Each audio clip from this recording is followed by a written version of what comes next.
চট্টগ্রামে বসন্তের আবহে শুরু বাসন্তী পূজা।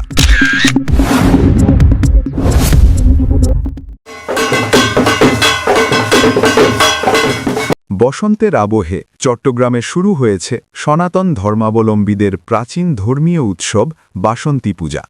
মঙ্গলবার ২৪ মার্চ ২০২৬ থেকে শুরু হওয়া এ পূজাকে ঘিরে নগরী ও জেলার বিভিন্ন এলাকায় ছড়িয়ে পড়েছে ভক্তিময় পরিবেশ। বোয়ালখালী উপজেলার করলডেঙ্গা পাহাড়ে মুনির আশ্রমে বসেছে এ পূজার প্রধান আয়োজন। ধর্মীয় বিশ্বাস অনুযায়ী এখানে রাজা সুরথ দেবী দুর্গার আরাধনা করেছিলেন।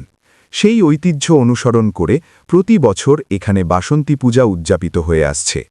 পূজার শুরুতেই আশ্রম প্রাঙ্গণে ভক্তিদের উপস্থিতি চোখে পড়ার মতো। একই সঙ্গে চট্টগ্রাম মহানগরের হাজারী লেন, জেএম সেন হল, দেওয়ানজি পুকুরপাড় ও চকবাজারের বিভিন্ন মণ্ডপে শুরু হয়েছে পূজার আনুষ্ঠানিকতা। ঢাকের তালে, শঙ্খধ্বনি ও মন্ত্রোচ্চারণে তৈরি হয়েছে ধর্মীয় আবহ। এছাড়া হাটহাজারী, পটিয়া ও আনোয়ারা সহ বিভিন্ন উপজেলাতেও পূজা উদযাপিত হচ্ছে।